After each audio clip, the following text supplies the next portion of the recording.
Hi, sir. So we are on the live session now, sir. Anirban, we can start.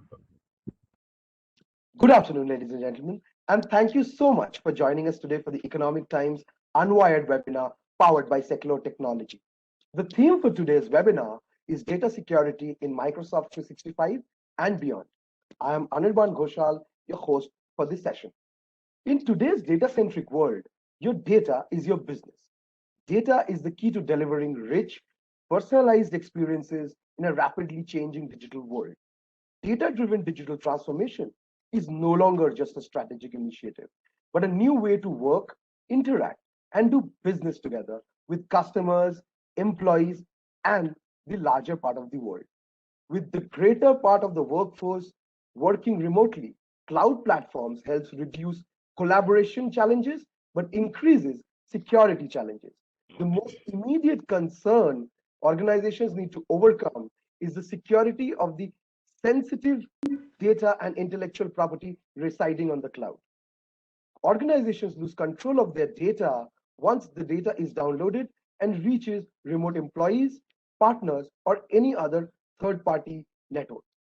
Every enterprise is using Microsoft 365, but not many know that security and privacy risks of the data stored and shared using the service. Every cloud service provider, including Microsoft, is susceptible to breaches. For enterprises, however, the cloud breaches always mean a breach of the data. In this session, some of the industry experts are going to discuss ways of removing dependency on security of cloud services for enterprises. But before we proceed with the panel discussion, I urge you all to fill the quick survey post this session where you are eligible to win exciting prizes worth $100. Yes, you heard it right. Fill in the survey and you will win exciting prizes. With that, let me introduce you to our speakers for the day. We have with us today Mr. Abhishek Bansal, who is the Chief Information Security Officer of Max Life Insurance, Mr. Dilip Panjwani, who is also the Chief Information Security Officer and IT Controller for L&T Infotech Limited, Mr. Deepak Bhosle, who is the General Manager, IT of Asian Paints, and Mr. Vishal Gupta, CEO, Secular Technology. And to moderate this wonderful session and these panelists, we have Sony Anthony, partner, KPMG India. Without further ado, I would now like to hand over the session to Sony. Thank you, Sony. Thank you, Anirban. Am I audible? Yes, you are. Thank you, Anirban. Good afternoon to all of you, and a very warm welcome to this esteemed panel for a conversation on data security in O365 and beyond in the new normal, or we may say the neo normal. COVID-19 has completely changed the way we work. Projects which probably took years in implementation have now been driven during the COVID period in weeks. We have seen companies have taken security risks that they might have never accepted in normal circumstances just because they wanted businesses to be enabled with minimum impact during the COVID period. We have seen hackers or organized crime groups have shown themselves ruthless, and they've been very entrepreneurial in exploiting fear and uncertainty. They have been repurposing phishing and attack infrastructure to build COVID-19 specific fake websites and scams. I think the risk teams in financial firms have become increasingly concerned about just how many security waivers were granted in the rapid response to a COVID-19 implementation.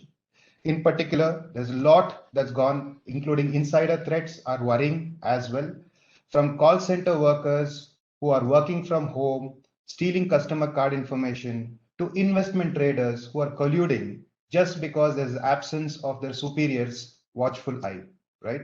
In other business models as well, things are changing very fast. They're expected to embrace digital channels, cloud services, and for sure embed home working. The new paradigm of work in 2021 and to be adopted for some time in future will set in motion a couple of new areas and additional focus for multiple stakeholders. Right from, let's say, cyber response to resilience and cyber insurance for an organization, zero trust security and cloud shift to the network, and privacy to an organization, its employees, and its clients.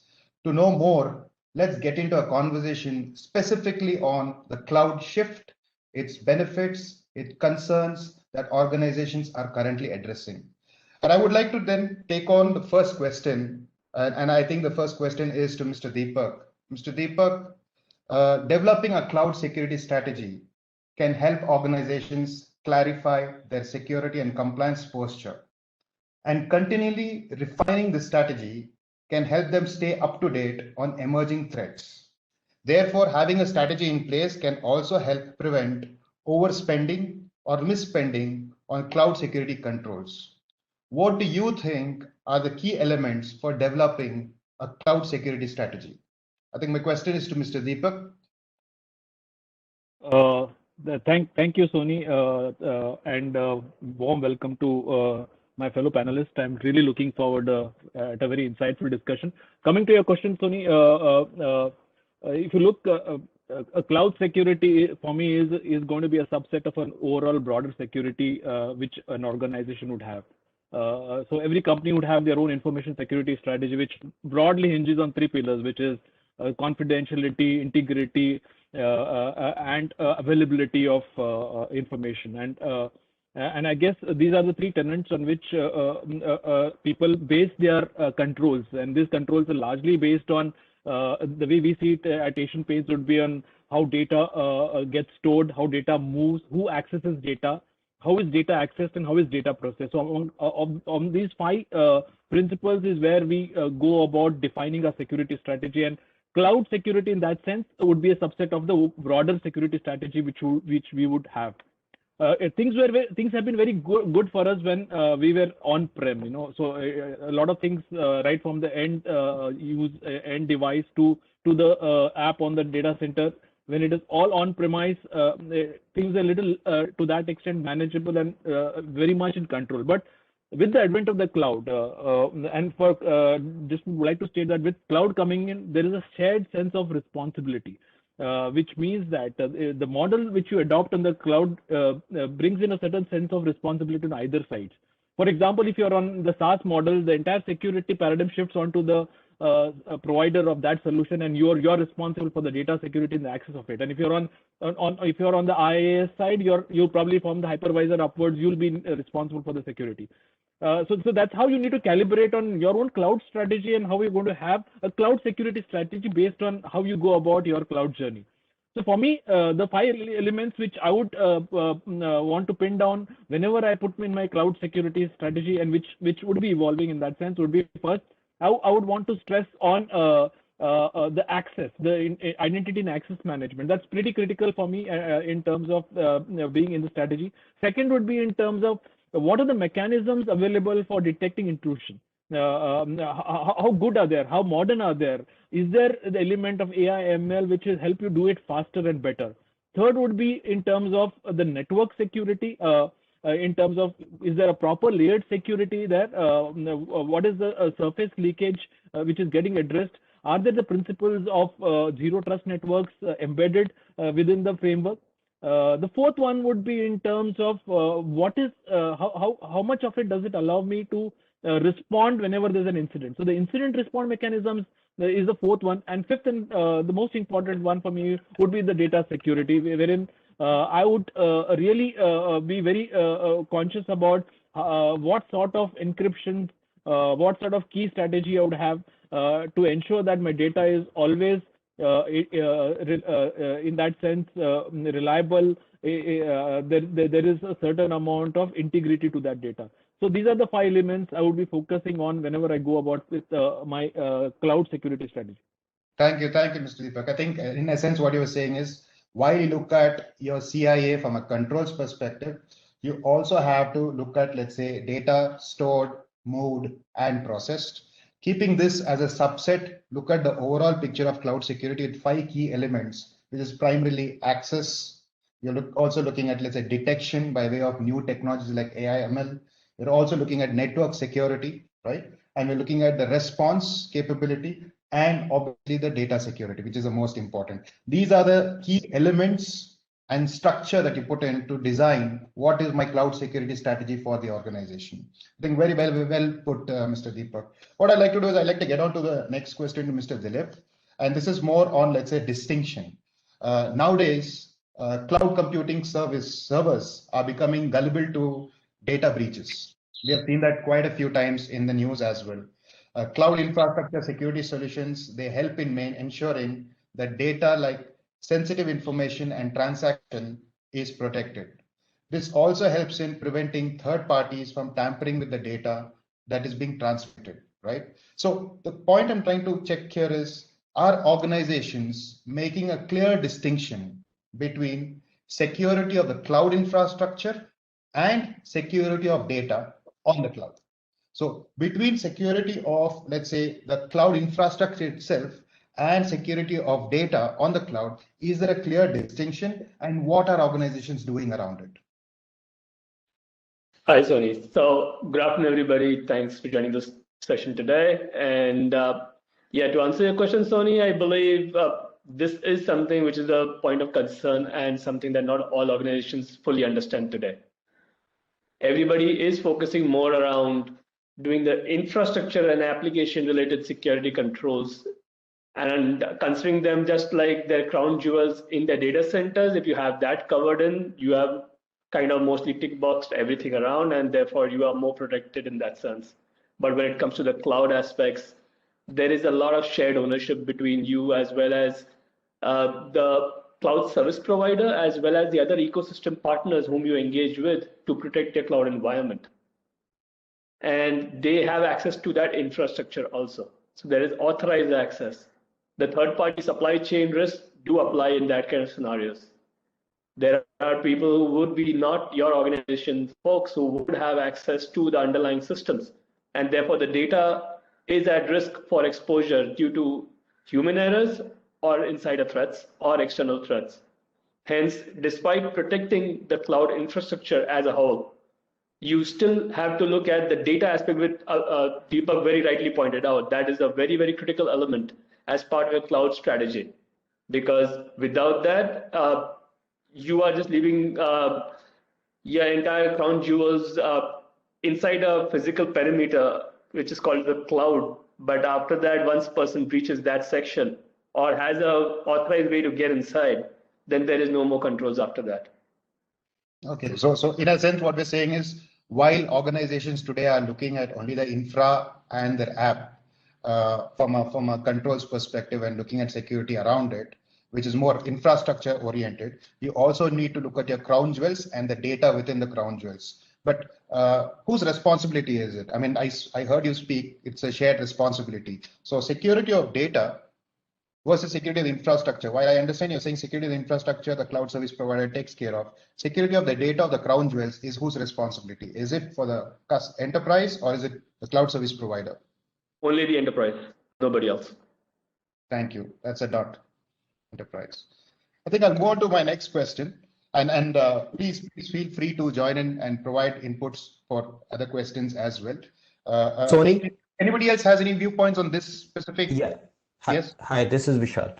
Yes, I think I'll do a little bit of a combination of what Deepak and Dilip mentioned earlier. I think the clear distinction between infrastructure security, which is the security of the cloud application, the cloud network, and the cloud devices, and all of that, should be fair and square with the cloud service provider.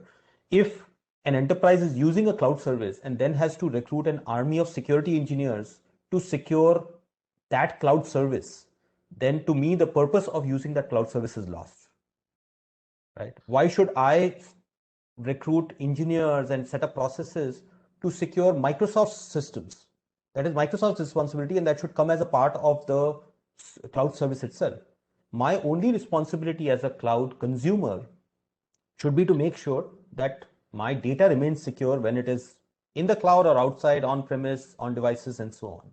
So the place where I see security going is that infrastructure security is already and will continue to move as a responsibility on the cloud service providers. And the only way to govern that is by certifications and transfer of liability, right? If Microsoft messes up, Microsoft should pay, right? And that's true for Salesforce and everybody else in the cloud service provider world. And as a consumer, my responsibility should only be to secure the data, which belongs to me. So Vishal, I like the way tangentially you're bringing a point here. You're basically saying that security of the infrastructure and security of the data should be on the cloud service provider? No, I'm saying infrastructure is the cloud service provider, so that should be the cloud service provider's responsibility, and data should be the enterprise responsibility. I'm making a very clear distinction, and all the investments that today enterprises are making to secure the cloud infrastructure, in my opinion, defeats the very purpose of buying a cloud service. Why should I secure somebody else's network and somebody else's applications when that should come as a part of the infrastructure itself? Sure. Thank you for that viewpoint, Vishal. I'll just move to the next question. Is cloud security a responsibility of the cloud provider or the enterprise customer? Now, we said that it is more shared where we have to look at it, but I see that there are many hybrid models also coming in.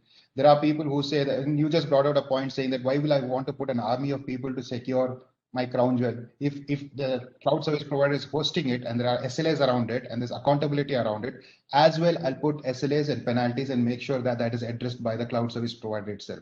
So the aspect of this shared responsibility of the cloud service provider or enterprise customer, that is a viewpoint I'd like to get from you, Vishal, if you can give that.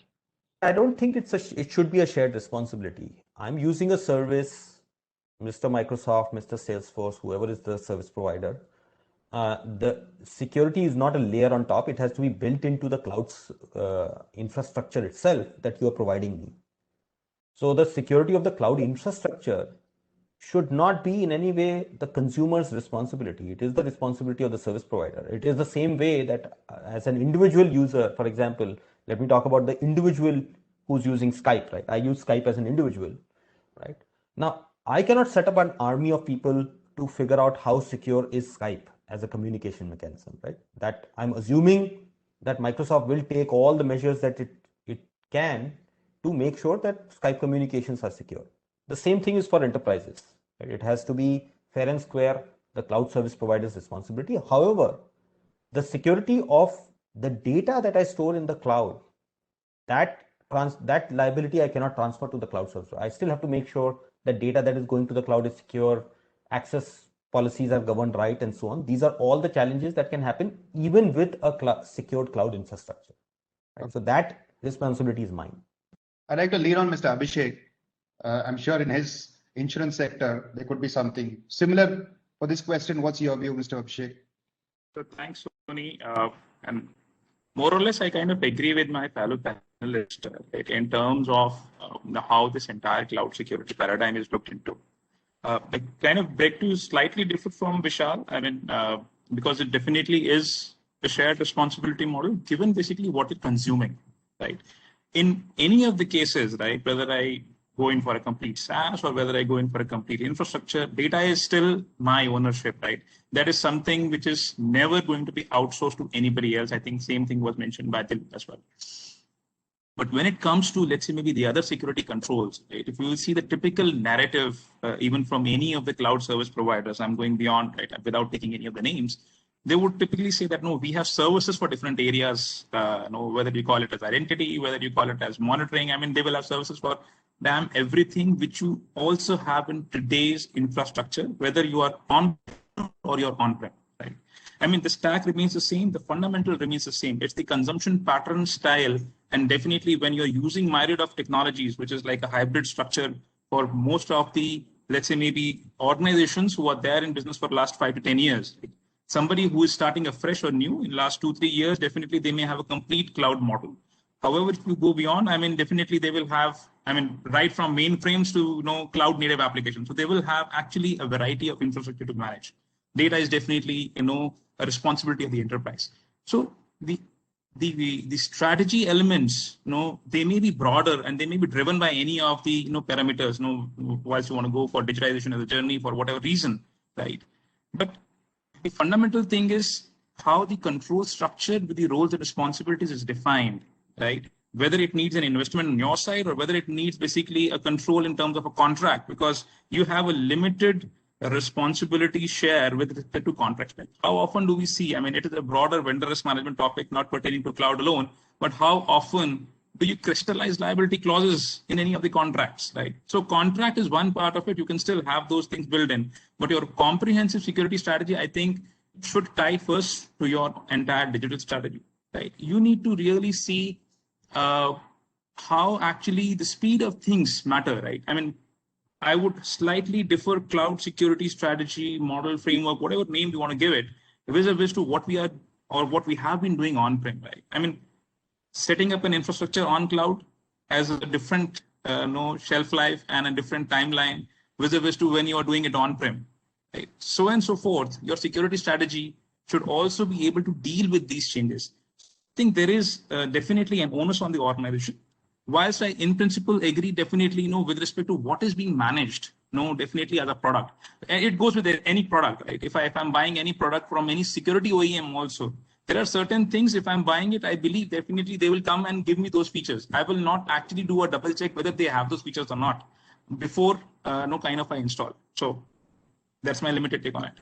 Thank you on that, Abhishek. I think the 2 points that you brought up was, one is data is owned by the enterprise and it is their responsibility, and second is the contracts needs to be a little more crystallized when we're having contracts defined with, and it should be part of our strategy itself. Contracts need to be crystallized. Sony, I think the moot point which can be iterated for the on one part, right? They actually give you some teeth with respect to if something goes wrong. But definitely the onus of the controls, even when you are talking to or negotiating with your CE, whosoever it is, still lies on the organization. So one needs to dig down and look into the fine prints of the contracts also when you're thinking you are taking a SaaS and everything is going to be managed by a CSP and you need to take care of data alone. Got it. Yeah. So I'll move on to the next question. We know we are getting into the second wave of COVID. I'm not sure how long that will last. But from the perspective I see is COVID has ensured many organizations adopt cloud tech within a very short span of time. People have been taking years for probably some implementation in their organization because of, let's say, challenges from procurement or, let's say, lead times for technologies. But if you look at it, in the COVID period, people have enabled technology to such a level. Today, we are having this conference, which was probably it would have been there, but not necessarily all conferences would have been on a webinar session itself, basically to meet business objectives. And my question is to Mr. Deepak. Question is, have we done enough to meet security objectives prior to the shift? I'm sure during the COVID period, we were all running around trying to get business enabled, get the tech enabled, and therefore looking at the cloud service providers. What type of rigor would have been put in place during a normal implementation with respect to security and privacy? Have we done that during the cloud shift? Yeah, so there was an interesting stat which I had read recently. It was about how ready are companies post what they've seen in COVID. And the survey surprisingly said that 70% of the companies still do not have adequate security infrastructure to conduct, to have a remote way of working for their employees. And this is a survey done in the US. So you can clearly see that it would probably be far worse in other parts of the world. When COVID happened, I think the CIOs were all in a frenzy. I used to interact with a lot of CIOs, CISOs then. We just went about doing what was important in terms of getting them connected, and security concerns were still not really getting addressed by sitting across the table and understanding whether this is really creating some loopholes. People have gone about and given remote access desktops to machines in the local area networks which had USB access, but then the whole data security was at risk. People have gone and enabled access and given access which were not which were going against the GRC controls. So all these things have happened, and in this process, a lot of security loopholes were created, and I'm sure that was a time when the hacking community was active, and I'm sure there will be a lot of cases where people have already gone and created sweet spots, sweet trojans, which probably are sitting in a lot of corporates, which might get activated in some point of time. So clearly, a lot of security has. If you see, and what I keep hearing, people do not give as much due as they should have given before we got into this entire COVID thing. post-COVID, I think a lot of awareness has happened. A lot of urgency is being shown. The boards are asking a lot of questions in terms of how secure. That's one question which came up in nearly every board. How have we enabled remote working, and how confident are you of the security measures taken? So this is one question which is getting posed in front of all CISOs and CIOs. So for me, in that sense, people who had a well-defined security strategy, which had sponsorship right from the CEO from the beginning, and who are pretty forward and laid down a security strategy, had all the 5 elements of access, which I just mentioned earlier. And that was the case with us as well, since we were on the journey of entire information security since 2012, where a conscious effort was taken to roll out the security program. During the COVID time, it was just about while our infrastructure was sized to a certain level of people working remotely before COVID, during COVID, we just had to scale it up. And that was more about buying those additional licenses and get going with it. So people who have been constantly investing in security and have been forward about its adoption as a hygiene measure, I think were the least disrupted during the COVID period.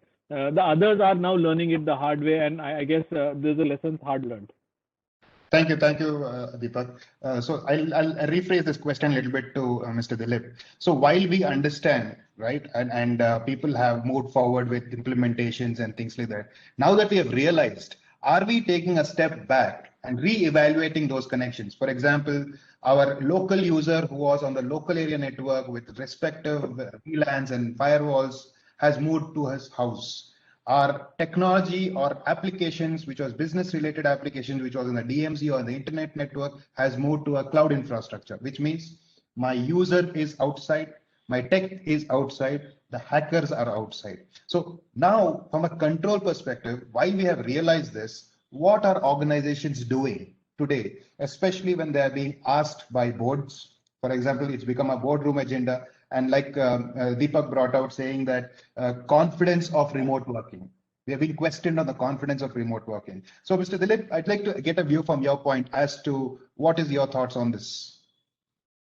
So Tony, at least from an LTI perspective, when I look at from our organization, how we stood at a point in time when the COVID pandemic hit globally across all organizations, our situation was slightly different. We had already migrated all our 86 plus applications completely to 2018. So we were having no applications or data sitting actually on premise. It was only infrastructure applications, security applications up to a certain extent, which were actually on premise because of the nature of our business of ODCs and EDCs for our customers. Enterprise applications and the data all was completely between a combination of IaaS, PaaS, and SaaS across Azure, AWS, and GCP. So we've been on the complete hybrid environment and cloud-first technology organization-wide. So when the pandemic really hit us, it was not much of a pain for us at that point of time for enablement perspective. Our users were already enabled and comfortable with anytime, anywhere access to LTI data and systems. In addition to that, what we had to look at was we had already some programs which were part of our enterprise security journey for the financial year. And that just got kind of, I think, pumped up ahead of time to help some enablements much faster pace and adoption at a faster pace in order to help business get that confidence and enable them at a faster speed that we had to really get them for remote working. So for example, we moved it from next-gen antivirus to the EDR solution. We moved into managed threat hunting services. We moved in with certain aspects with regards to getting risk-based monitoring for user identity access and user behaviors. Those aspects are already part of our programs. Some got really bumped up ahead of time, at least a couple of quarters in the journey. And that kind of, I think, helped us get more confidence to allow people to really move in at that pace. At the same time, while I agree with Deepak, like many organizations did definitely go ahead, and so did we also have to take some hard decisions to allow certain exception approvals at that immediate moment to allow the next hour based immediate access to all services and ensure that nothing goes disrupted at any point of time. But then we had a conscious monitoring and understanding of where we were at that point of time. We had parallel monitoring enabled to ensure that whatever those accesses or risks were opened up, they were monitored for if there was any deviation or any kind of traffic being seen in an anomaly perspective. Additionally, we already had identified, while the enablements for the organization are in place, we had a parallel squad team defined between IT and information security and applications combined to do a dipstick once again at periodic checkpoints, say 6 weeks down the line, say another 12 weeks down the line, and keep on checking whether we had our controls getting reinstated back in place.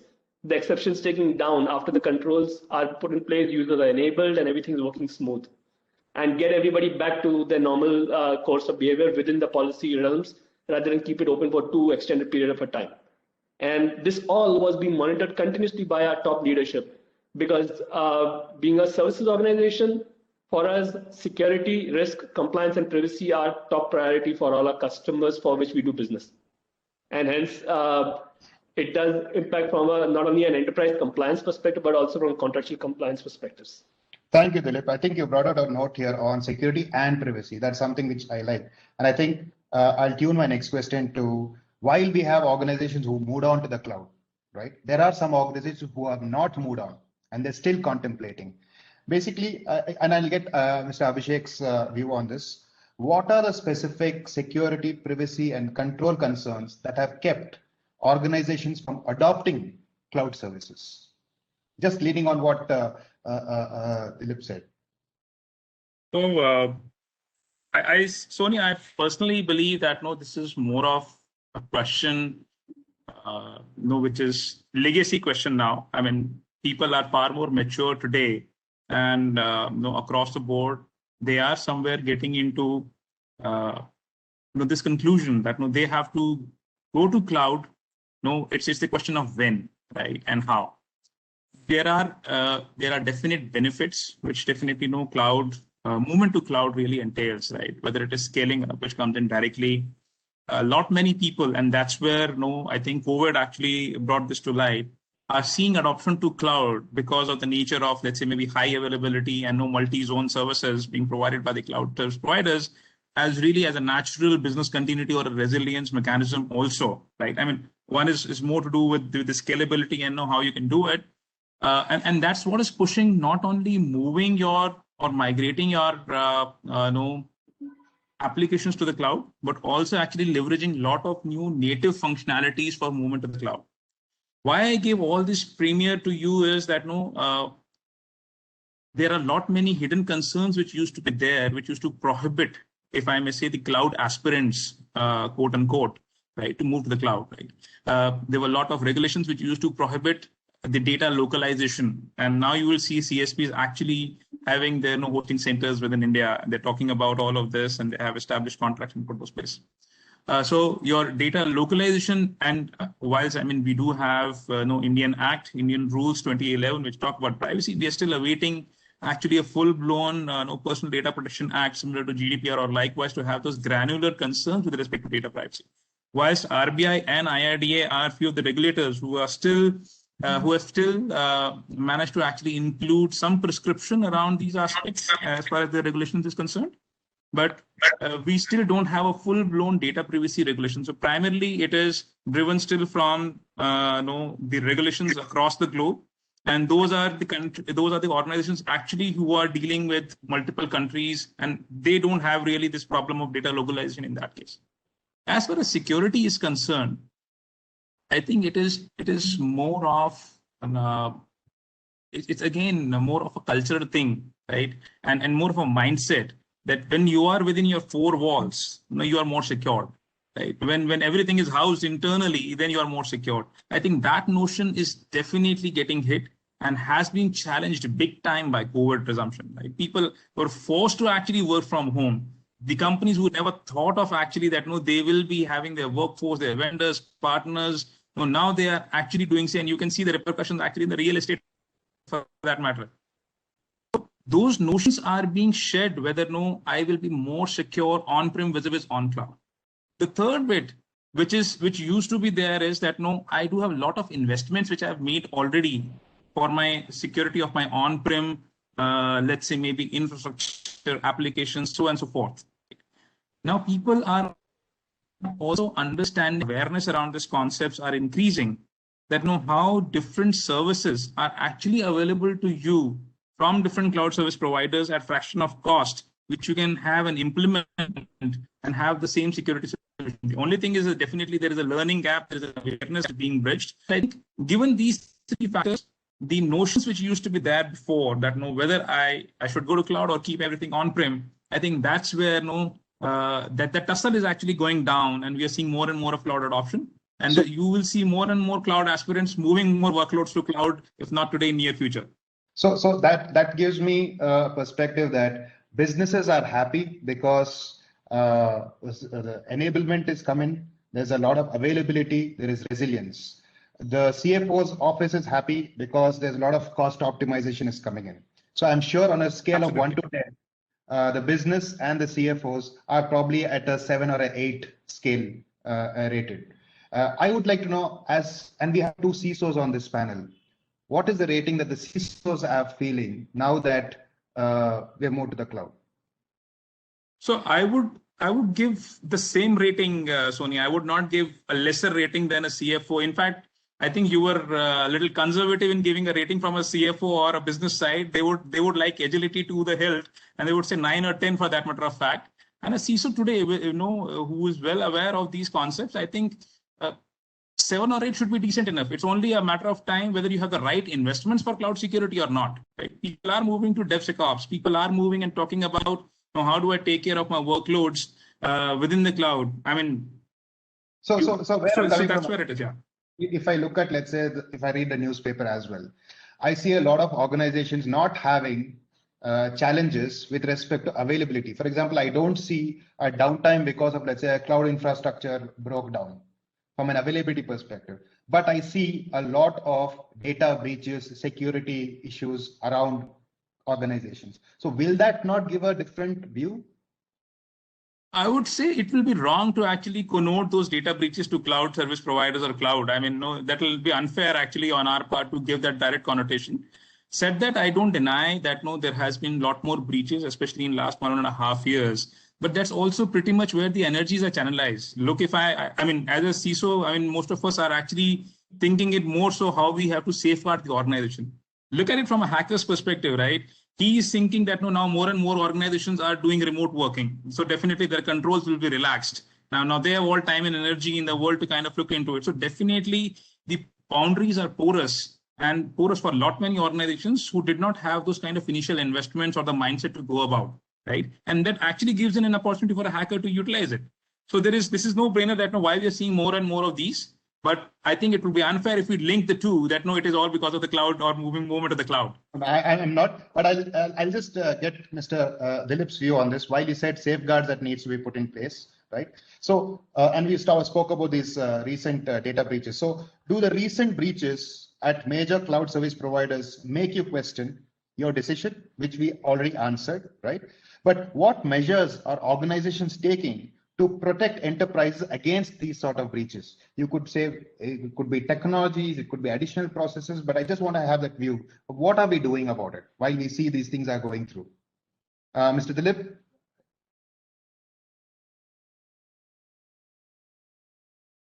I think we lost Mr. Dilip. Sony, we've lost Mr. Dilip. He's joining back in. So you can have the question asked to someone else. Yeah, I'd like to have views from anybody else here. Maybe Vishal? Yeah. Sony, can you repeat the question for everybody's benefit? Yeah. So we have seen a lot of data breaches. And do the recent data breaches at major cloud service providers make you question your decision, okay, of moving? But again, that was quite, it was answered in the last couple of minutes. What I'd like to understand is what measures are organizations taking to protect enterprises against these sort of breaches? Yeah, so it goes back to the earlier conversation we were having, and my about infrastructure security versus data security, and that whole conversation. And in my opinion, individual consumers, even large enterprises like L&T Infotech or Asian Paints and so on, have nearly zero influence on the cloud infrastructure providers or cloud service providers security direction, right? Microsoft or all of these large cloud service providers are very large, and their product decisions are taken by an aggregate of thousands of enterprises asking for something, right? My view is that trying to control the breaches of all of these cloud service providers or trying to monitor these breaches is an exercise in vain, right? Even if you detect these breaches, the time to get these infrastructure providers to make corrections so that these kind of breaches don't happen again and so on is a thing that will happen independently, right? So the large, for example, Exchange Online breach that happened, which compromised thousands of enterprises' data. Of course, Microsoft will take care of it and make sure this kind of a thing doesn't happen and so on. It's a large enterprise. Similarly, for large breaches that have happened with Amazon and other service providers. I think the enterprise has to start focusing more and more on the security of the data, so that even if there is a breach of the cloud infrastructure, that doesn't cause a breach of the data that belongs to the enterprise. I think that segregation, if an enterprise is able to bring about, that okay, your infrastructure can keep going up and down or can be breached, but that doesn't mean that my data has got compromised. If we draw a clear line around that distinction, then I think we will all be much better off. So leading that question, we see that, and I was just reading a report recently, I think it just came out last month by another public forum.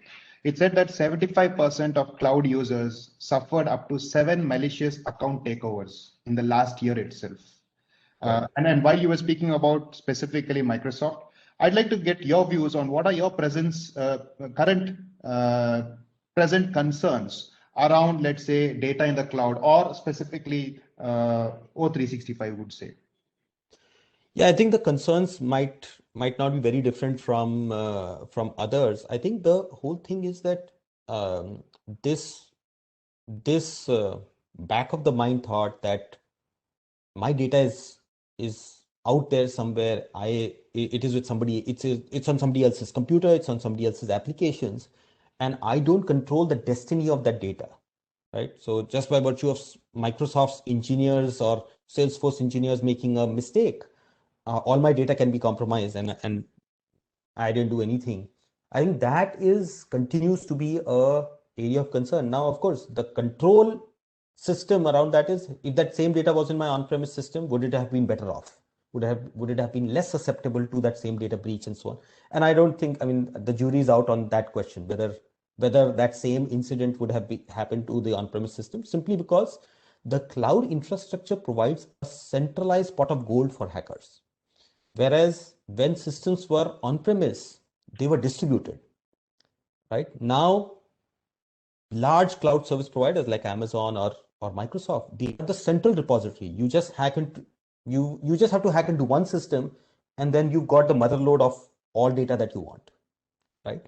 So the stakes are much higher now than they were when things were more on-premise, where you had to go hack every enterprise system separately, and every enterprise was making a different call of how it wants to secure its infrastructure and network and so on, right? So the centralization has created a very high incentive, and to me the concern is the cloud infrastructure provider taking enough measures to secure my data? And the answer for us as a security company ourselves is that, and having looked at some of the security postures of the cloud service providers, the answer to me is no. They are better off than the controls that I would have had, on premise, but they are not good enough to prevent the breaches and the kind of incentives that people have to breach into a cloud infrastructure, right? So you have to look at the difference in incentives also for hackers to breach into something. Sure. And the answer that I come up with is no. I'd like to get an opinion from Abhishek and Deepak as well. Yeah, on the point of this previous point, which you're talking about the cloud breaches, I think some things which at an organization one can do is focus on the encryption strategy you have on the data which get hosted in this cloud. And if you've invested in the right technologies there, I think to a large extent you can start de-risking yourself from such breaches. And now we from our end, we're also looking at micro segmentation. How do you limit, if that, in case there's a breach, how do you limit the damage to that particular zone, or looking at the CASB technologies which are in vogue. So there, some of these things, the way we would probably look at it is probably technology could really provide some sort of a de-risking mode. There could be some process related which you want to initiate. Like I remember a cloud service provider, which is not one of the big service providers, and we used to constantly ask him for getting it certified that he doesn't see any breaches, and kept him on his toes. We might not have that level of influence of the biggies there, but yeah, some process level or your legal, the way you have structured your legal agreements. Is there a way to insist on a few things whenever you have these data breaches, and can you de-risk yourself when such data breaches happen? So that was my take in terms of how do you really prepare yourself when you keep hearing. While I agree with Abhishek that you should not attribute everything to moving these data breaches to moving on the cloud, but there is always a chance that this might happen. Abhishek, your views? Quick 20-second view. We are running late on time. Okay, fine. Fair enough. So I think in terms of preparedness from an organization standpoint, it is more of any breach preparedness. I would not again limit it to cloud, right?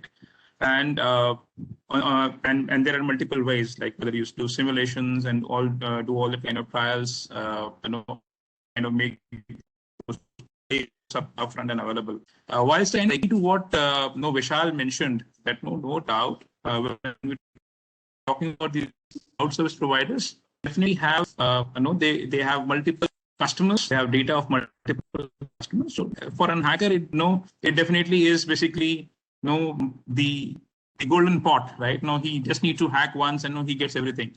But on the other side, you see they also are far more, let's say maybe geared up and capable just because of their business model in terms of investments, right? I'm not talking about, let's say maybe somebody who is investing. I mean, typically in parlance, it's said that the BFSI companies invest a lot with a viz to, let's say, maybe manufacturing companies or likewise, or not regulated and so on and so forth.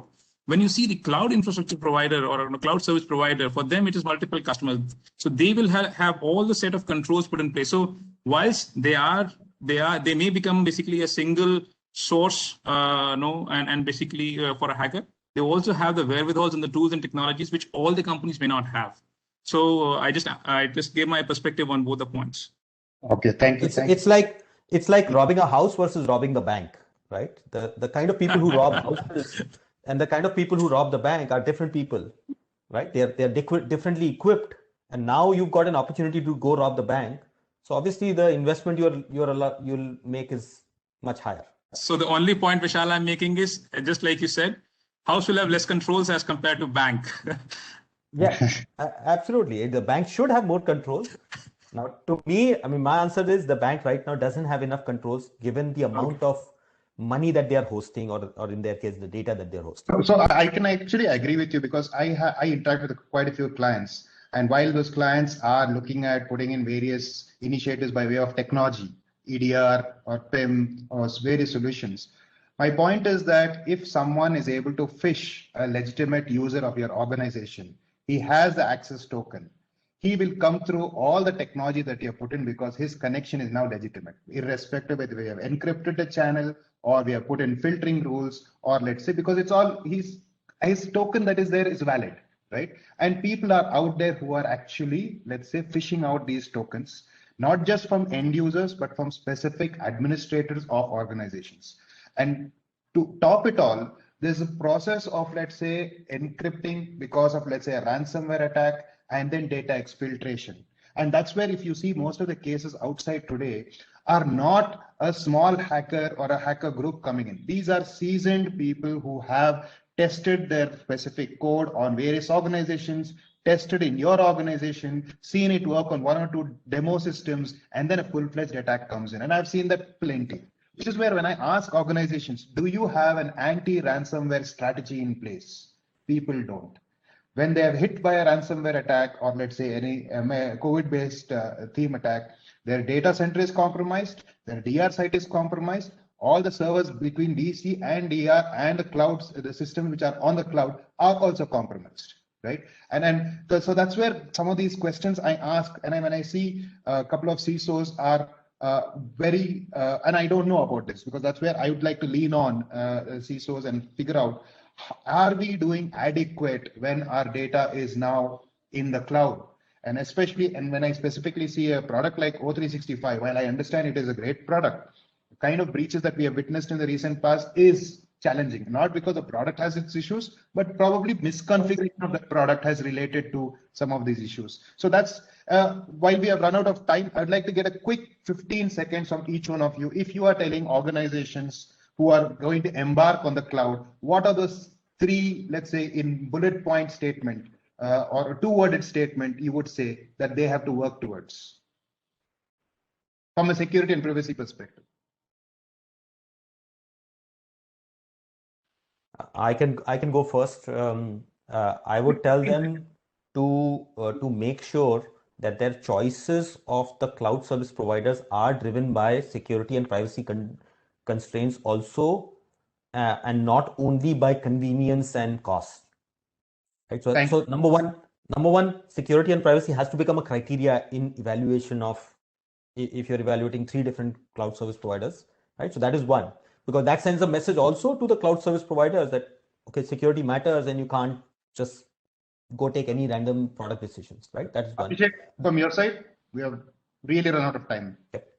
So, Sonia, I would say it is all the more same. I would not see cloud as different from the on-prem infrastructure as well.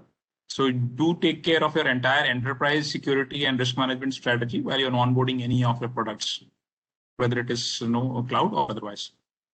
Thank you. Dilip? I think Deepak is here. Dilip? Yeah. Yeah, it's the same for me. You stick to the 5 tenets or 5 pillars of the information security strategy, which is pretty general across multiple organizations, and it doesn't matter if you're on-prem or cloud.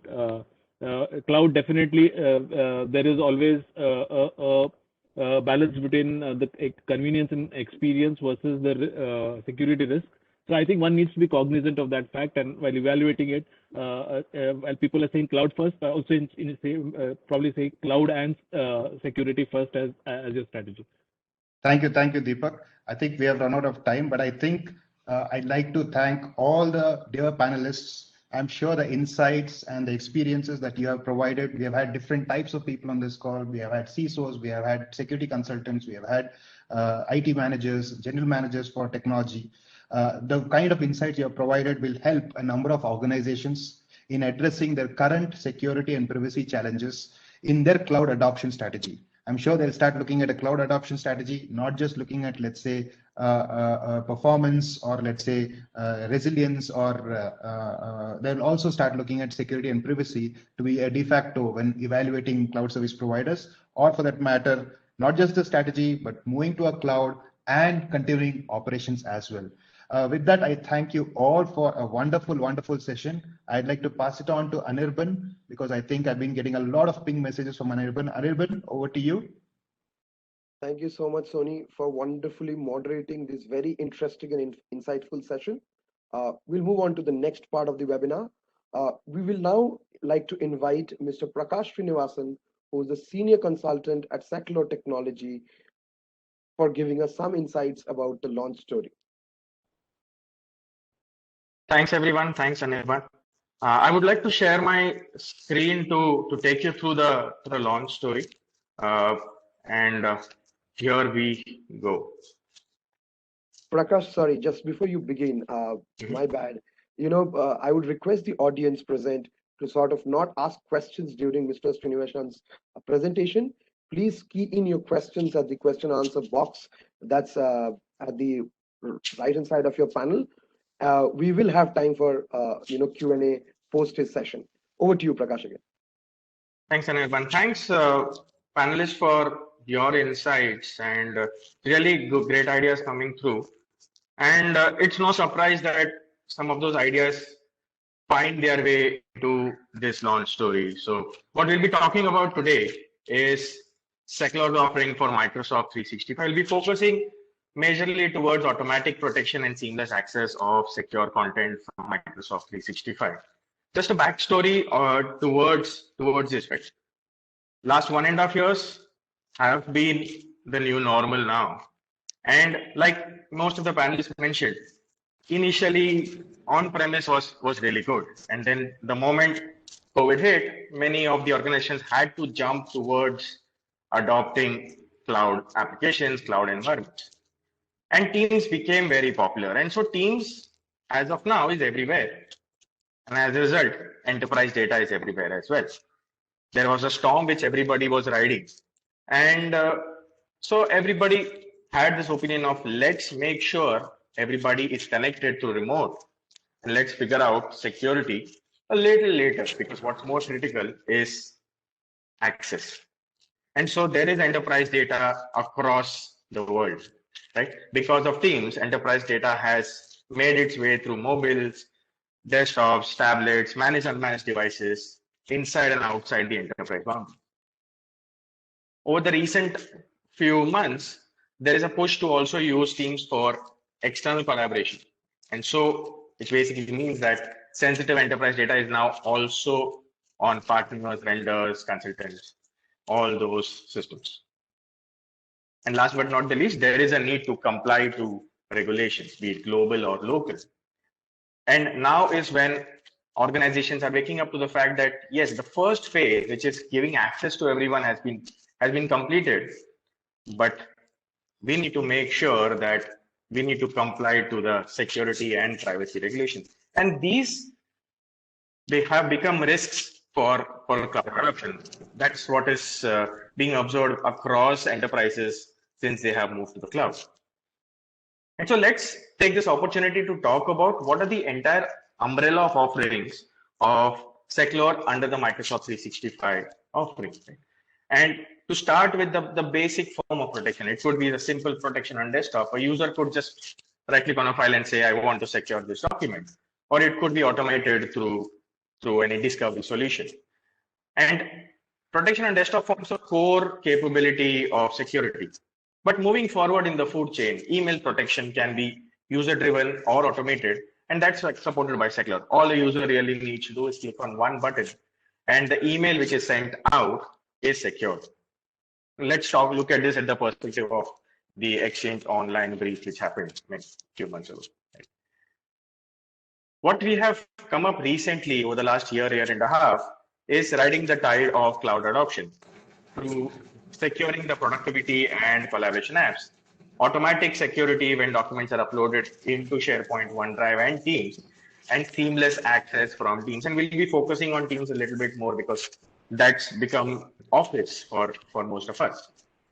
There is security of mobile data sharing through Seclor for Intune. And to tie it all together, identity and access management.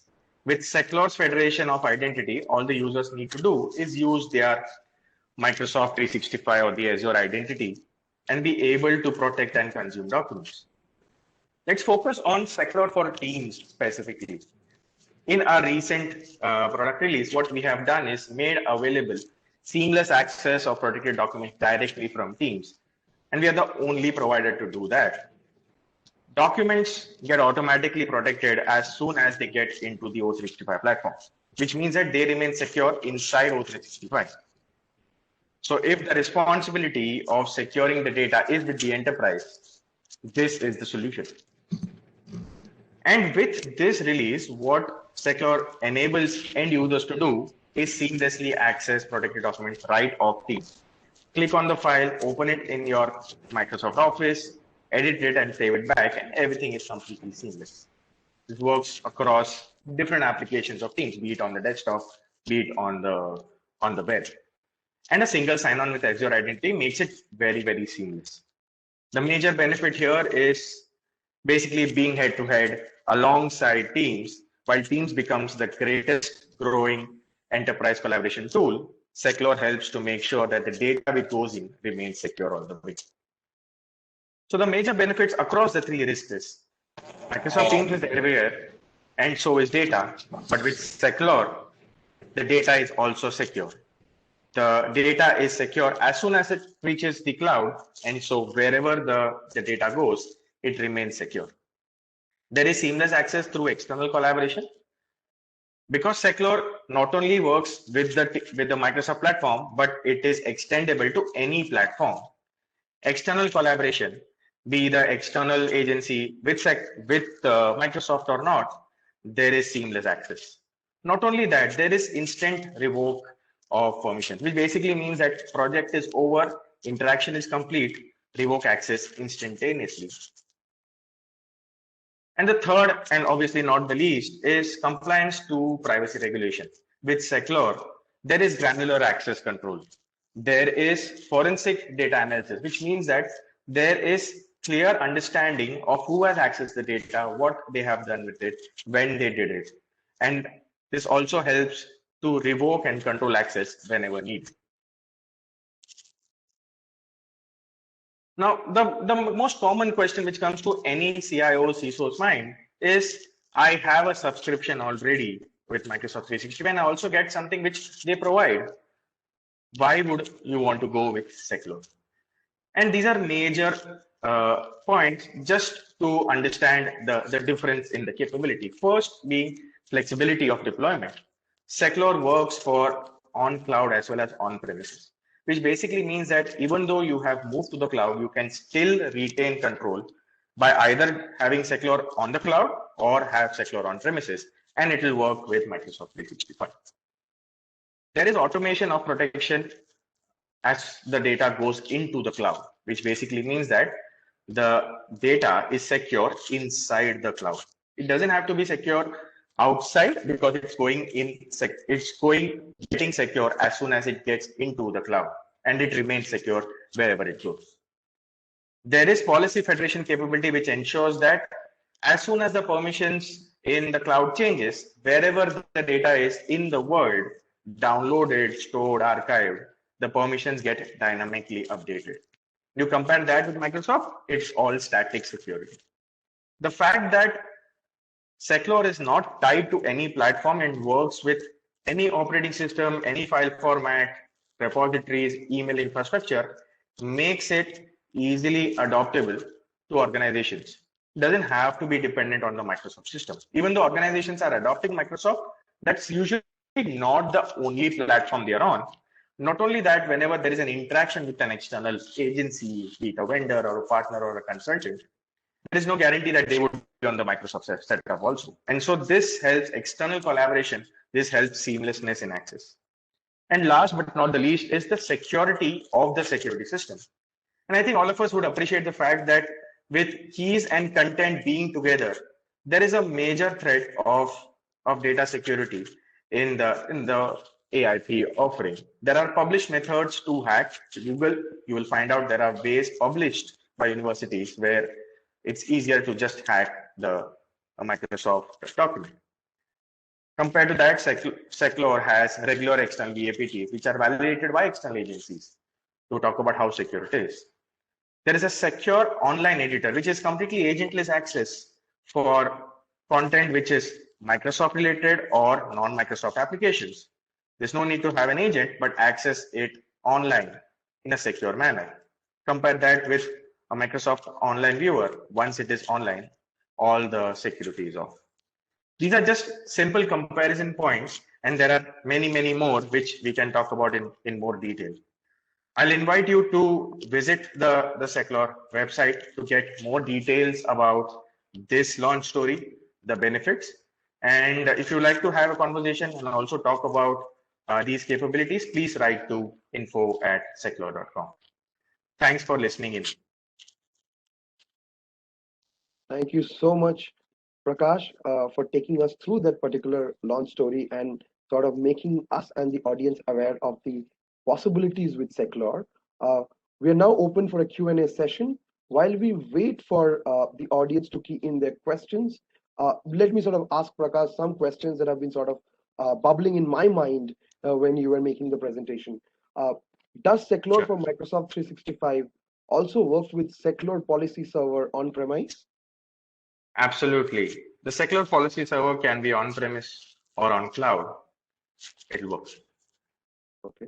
So moving on, if a user has Seclor protected file open in a native desktop app, and the permissions are changed in SharePoint while the file is open, does Seclor periodically check for permission changes for open files, or are permissions only validated upon when the file is opening? The permissions are validated at the time of file open. So every time there is a file open happening, there is a real-time check on what the user's permissions are on that file. Say, for example, I download a document and I open it, and I have a downloaded copy on my machine. And then I move to a different role, my permissions in SharePoint change. The next time I try to open that downloaded copy, I will not have access because I do not have permissions in SharePoint anymore. It's completely real time and it's automatic. I think we have a couple of questions coming in. Is it possible to set time and date-based expiration of document access rights in SharePoint? So with SharePoint, because the Seclor's offering for SharePoint is based on real time, all you need to do is set the permissions in SharePoint and Seclor will just pick it up from there. So there's no real need to set up two different times, two different set of permissions. It's a single source of truth. Okay, and last but not the least, if a file is IRM protected at the desktop and then uploaded to SharePoint, how do then the permissions work? So at the time of IRM protection at the desktop, the users will define what will be the policy of protection. And the promise with Seclor is that whatever is the security that is applied on the document, that remains with the file wherever it goes. So we make sure that the security that is defined at the time of protection remains, even if the file goes to SharePoint or any other platform. I think we've come to an end of the questions, but I guess there are many people who would want to get into a one-on-one conversation with the Seclor team to understand more about their products. With that, we've come to the end of very exciting webinar and session. I would now like to again request the audience to fill in the quick survey post this session, where you are eligible to win exciting prizes worth $100. For more such webinars, this is Anirban Ghoshal signing off. Stay healthy, stay safe.